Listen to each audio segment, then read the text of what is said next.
glad I brought a copy of this for your library. Okay. And so this is my gift donated. It's a hand-drawn storybook for grown-ups.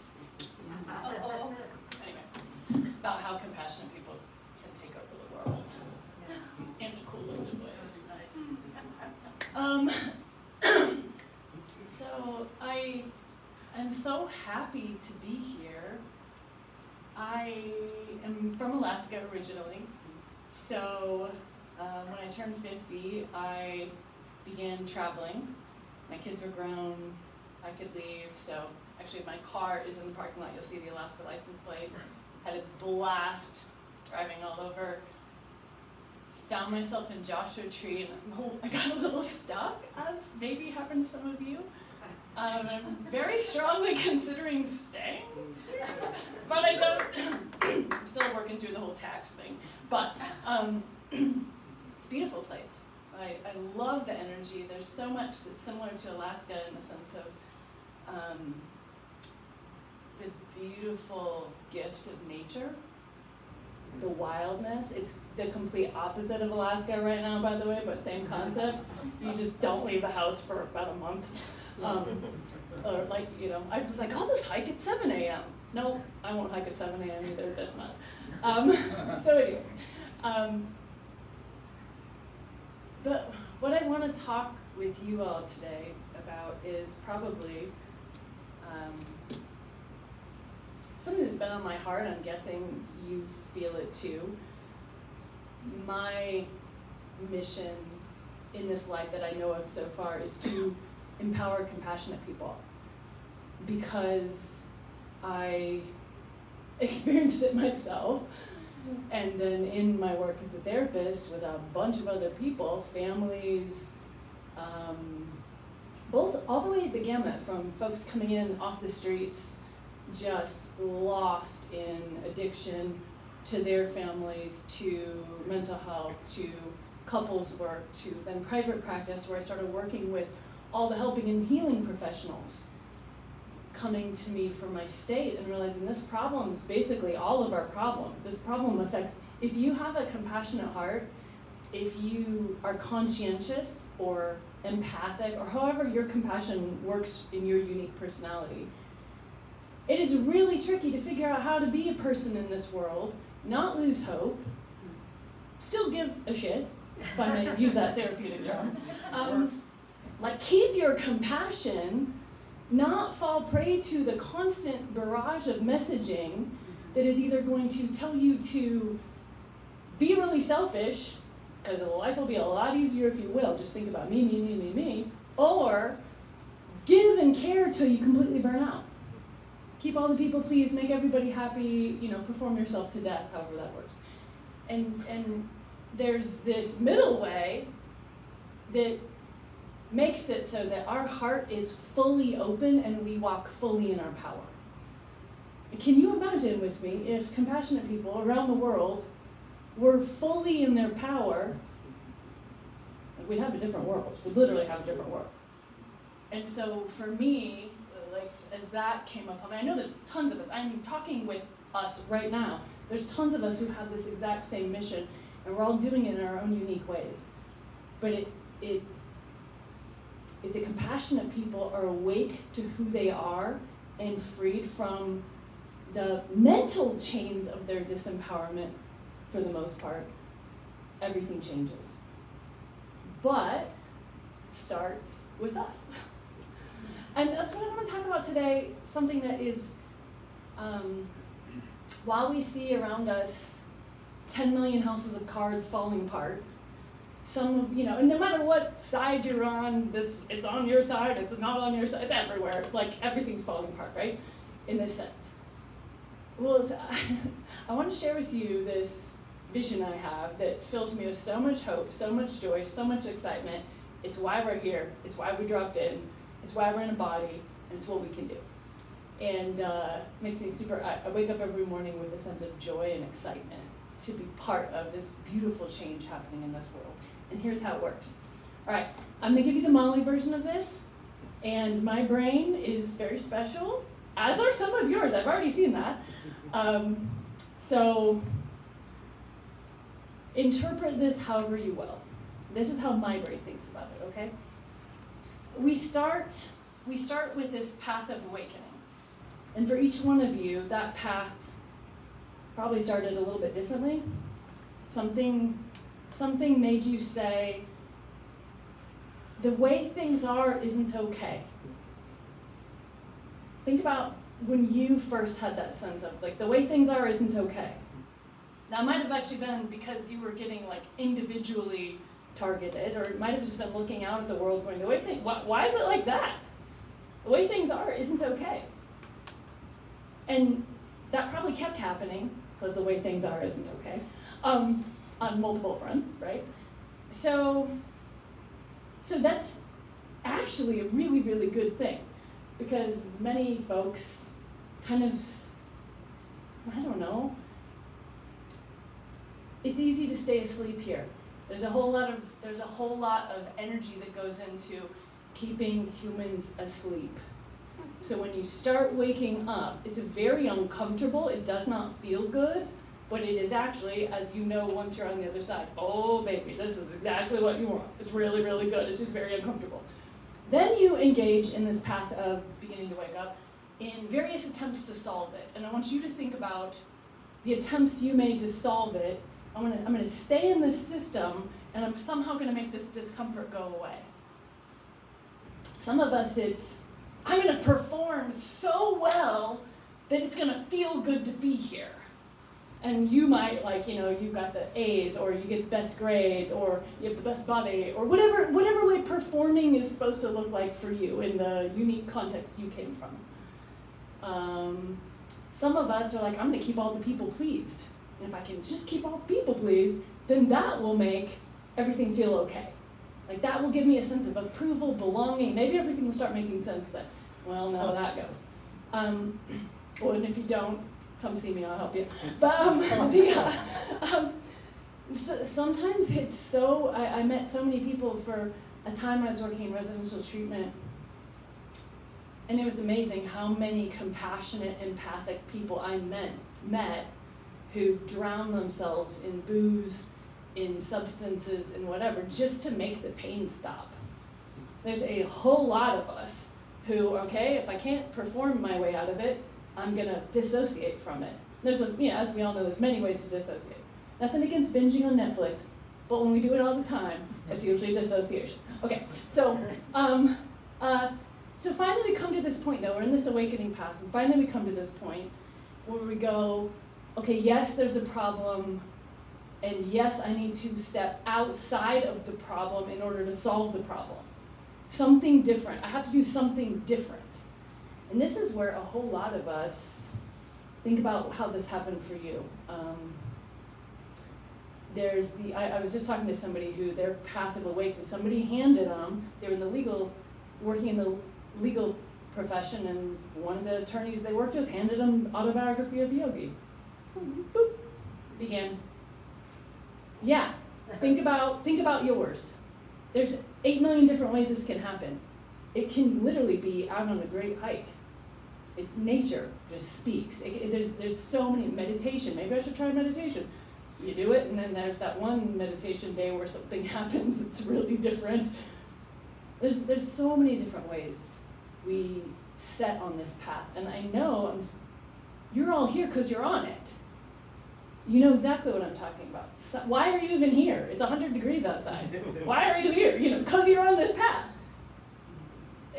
Because it matters. Once you find something, it's so exciting. And it's so exciting to not be alone. A lot of times in the beginning, you're kind of all by yourself, wondering if you've just completely lost your mind. And then you find out other people think this way too. What? And this is where books come in if you don't have anyone near you in real life. Think about the people, the person that first spoke to you when you first found out, oh, it's not just me. And there's things you can do. There's like practices. This is so exciting. Okay, so when we discover a path that works for us, okay, this is an embarrassing story, but when I first, well, it's not embarrassing, I guess. When I first read the Tao for the first time, so I grew up in fundamentalism, So of course, there's only one right way, and also everything else is wrong, and also right now we're worshiping Satan, basically. So, there's a lot to, sometimes you're in some sort of a path that makes it really hard to leave it, and there's a whole lot of deconditioning you have to do to get out, right? And it becomes so exciting when you find this wide, expansive world out there. So the first time I read the Tao, it was like a Stephen Mitchell version of the Tao. I'm like, what? This is not a book of Satan. I remember I bought 10 copies, gave it to everybody close to me. I don't think anyone even read it. But I was like, you gotta read it, you gotta read it, you gotta read it. This is talking about it. It's talking about it. And then, you find out, well, you can't. Were you ready to enter this other way until you were ready? No. You can't make someone be ready till they're ready. No matter how exciting you are, how excited you are, how fun it is, how amazing it is,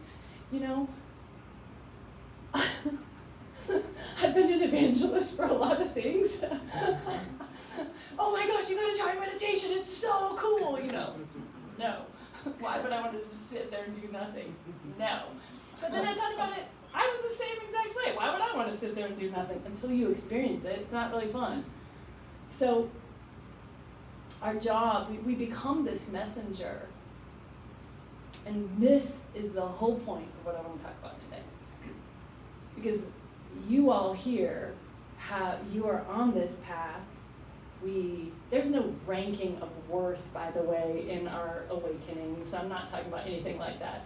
But we're all at these various levels of waking up to truth. The beautiful, what was your name again? Denise, the beautiful statement that you read, which I'd actually read on the internet before I said yes, just in case. But just to know, I knew Anne was amazing, but I just wanted to check. Who are you all? And I read it and I'm like, yes, I can't wait. And also, do you exist? Oh my gosh, I'm so excited to come back. That beautiful statement is full of so much truth. And one of the really cool things about it is it can then be interpreted like a crystal does when light shines in it. It can then be interpreted isn't the right way. It can be embodied. It can show up in many different colors, many different ways. There's so much diversity in how we embody this truth. But one of the biggest pitfalls, I think, that catches people like us and people that we love is this confusion of the message as something that we are to be a messenger of, instead of becoming the message ourselves. And I'll explain what I mean by that, though I bet you know. Imagine yourself if you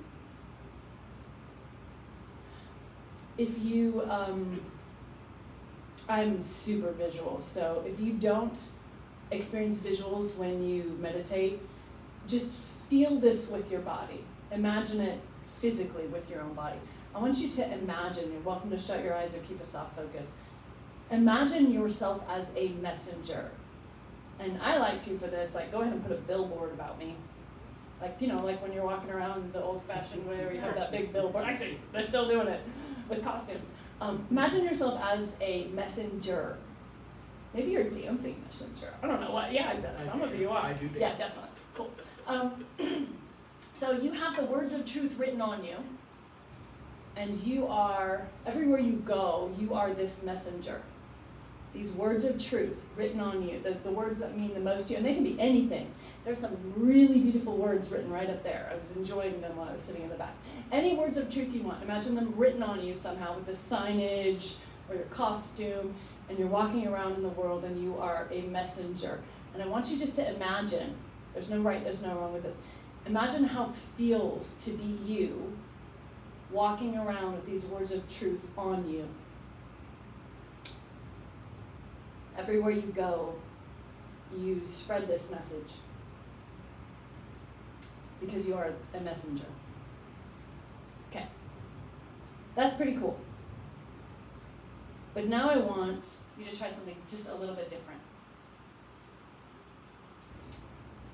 So we live in this world in dominant Western culture that really loves the intellect. And I'm saying that, my mind is like, make sure you remind them, so I am. I'm not saying that to put down the mind at all. The mind is a beautiful, beautiful thing, part of our team. But we live in some of you know, like Descartes, I think, therefore I am. We live in this world that says, because you think, you exist. Because you thought it, that makes it real. And while we know, okay, so there's a little bit of truth from that from quantum physics, but what's happened in this world of the 3D is it has put our mind in a place of primacy. The mind is on the throne, and it kind of encourages us to cut off from everything else. And you see that a lot. I lived it in fundamentalism, including with some of the most well-intentioned people ever. But theology became the message. If theology is the message, then the more rigid the theology gets, the more safe the message becomes. So it became a matter of your mental assent means you are now in the truth. If you cognitively agree with this, now you are in the truth. Now you have the message, now you got to go spread it. So what ended up happening, and we see this, is spreading of a very rigid message that doesn't include anybody else except for the people who believe that specific version of the message, right? So in this name of, I was super devout, by the way, in the name of spreading life, what is actually being spread though? There's a lot of death being spread with the best of intentions because of the rigidity of the message that blocks out every other interpretation but that one. So in that same way, this creep can happen inside of spiritual communities, philosophical communities, humanist communities everywhere. It is just part of the birth water in dominant culture to put the mind's cognitive understanding on the throne, and all else gets forgotten. And because of that, we can mistake the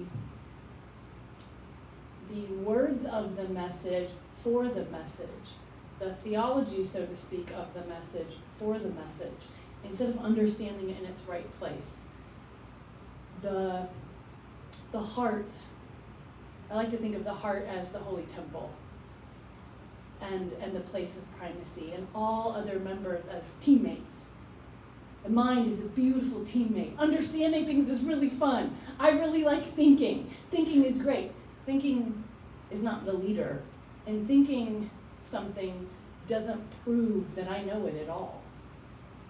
Me saying I am a slice and sliver of divinity embodied in a human form doesn't mean anything if I'm not being it. And I know I know you all know this. But when we see all the houses of cards falling, we see the human suffering, and we see various things like that don't serve love being promoted as solutions, then it's really easy to start getting, whatever you think that is. It's very easy to start getting really hopeless, and we think the solution is I've got to make these people think the right way. And guess what happens to our emotional health then? Might as well flush it down the toilet because you're not going to have any.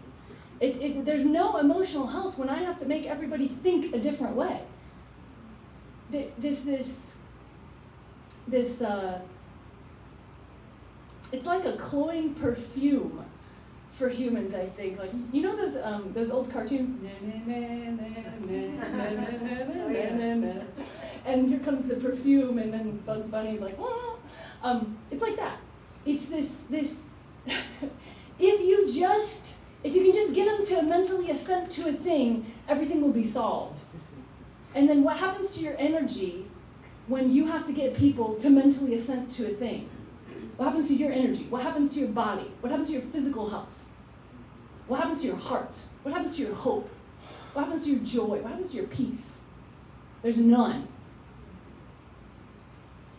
I love this little flip, and this keeps me, when I leave it, I can tell because I'm suddenly full of anxiety and hopelessness. And when I drop into my heart, I'm back.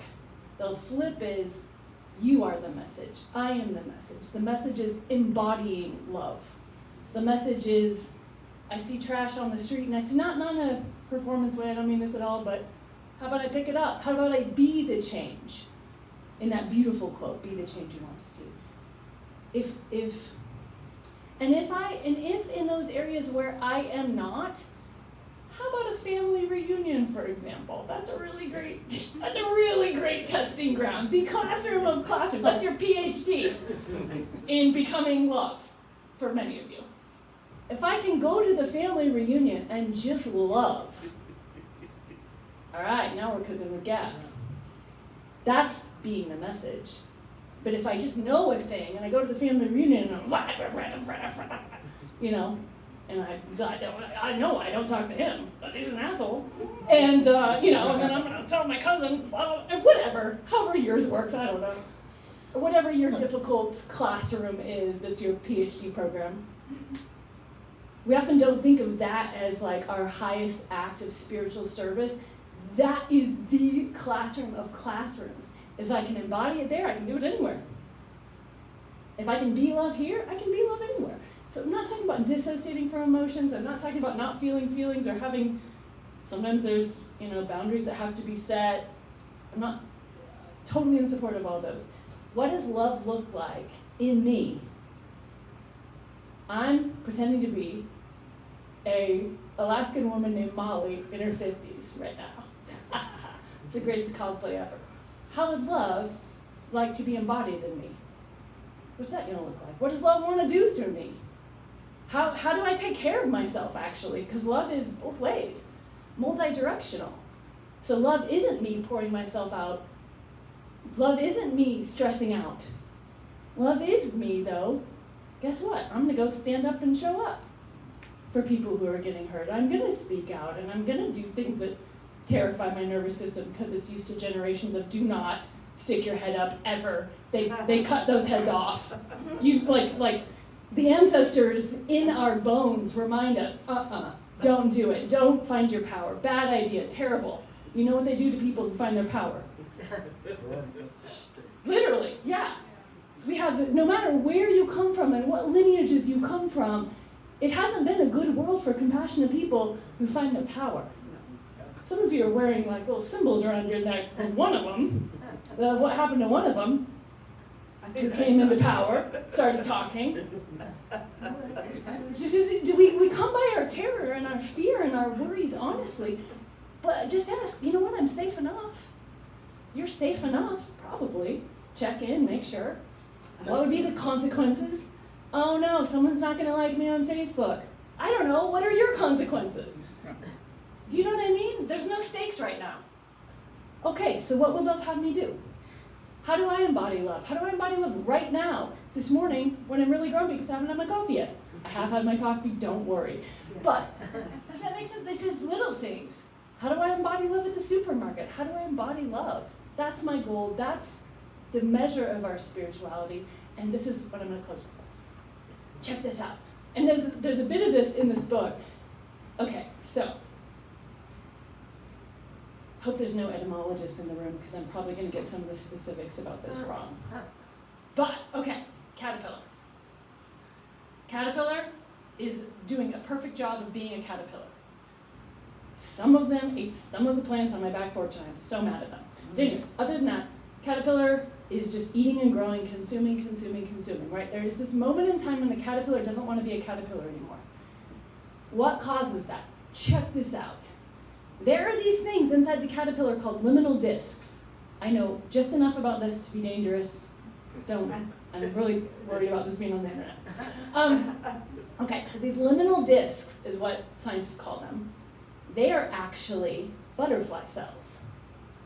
They have been in the caterpillar the whole time, sleeping, dormant, waiting for their time. When it is time for the liminal disc to turn on, there is a signal that goes through the caterpillar's body. wake up, wake up, wake up. And the caterpillar can't even help itself. It just goes and starts making a cocoon as the liminal discs wake up and start multiplying. And in that cocoon, so then guess what? The caterpillar did not believe the right things in order for that to happen. There is a chemical signal that changes here. A chemical signal. And the caterpillar goes in. It literally weaves its own coffin, dissolves into soup, because it gets a chemical message, time to dissolve. Guess what the liminal discs see? Caterpillar soup. And then out comes a completely different thing. I would like to posit to you that we are the liminal discs and the chemical activators that changes here. It's time for change. It's time for change. It's time for change. And our job is simply to circulate through the body that is the humans as the change. There's no talking to the other cells. Talking's nice. I do like talking. Obviously, I'm doing it. I'm not saying don't write books, don't talk. I'm not saying that. But remember what is actually the thing that causes the change. You could have read all the books. You could have read Autobiography of a Yogi if that was your special book. You could have read it 10 million times. Wouldn't have done a damn thing. I remember I had one friend who read it. She's like, I just put that away. I thought there's no way that's not true, and spent 20 more years inside of her unique little fundamentalist cult thing. And then later was like, oh, I wish I could have known what that was when I was in my 20s. You're not ready till you're ready. But when you're ready, all it takes is one of us near you saying, yeah, you're not losing your mind. This is awesome. Love is the way. And we are the message. And that is my message today. And I'm very, very thankful to be with all of you who are also being the message.